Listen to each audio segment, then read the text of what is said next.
بغيت نبدا بالتدخل ديال السي عادل المجدي، وهو كيتحدث على الاخوان اللي هنئوه وهو كيكتب عليه في الفيسبوك. ولكن علاش قالوا لي انا باش كتكتب عليه في الفيسبوك وانت مقتنع علاش كتكتب عليا؟ ماشي حيت ما جاوبتش في التليفون ولا حاجه، جيت عندي البيرو وما استقبلتكش.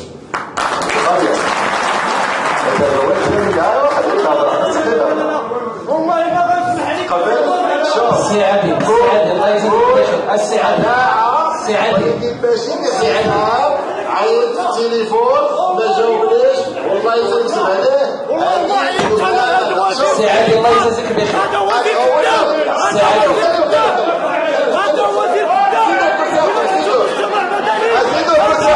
الدم. والله واخا ضرب في الصحابة مزال بالله. السي عادل الله يجزيك بخير. لا خليها.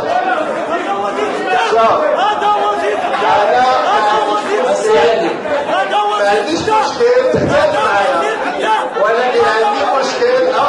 هذا وزير قال لك ارتفاع الصوت. إلا سمعت ارتفاع الصوت. السي عادل الله يجزيك بخير. الحجة ما تغوت. ارتفاع الصوت دليل على ضعف الحجة. أول تسمع. هذا كذاب، هذا وزير الدم. يا الله غلقت عليا بالي. السي عادل الله يجزيك بخير. السي عادل السي عادل هذا وزير الدم. هذا وزير الدم. خلعوا رحمتي كاملة. خليه يعبر.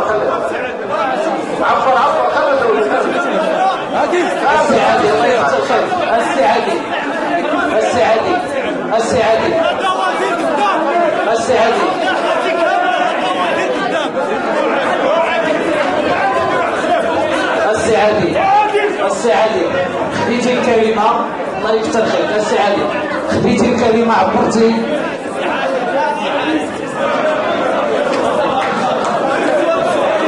السي عادل الله يكثر. تفضل. الإخوان الله يجزيكم بخير. راه غير الناحية النظرية يسمح لي السيد الوزير.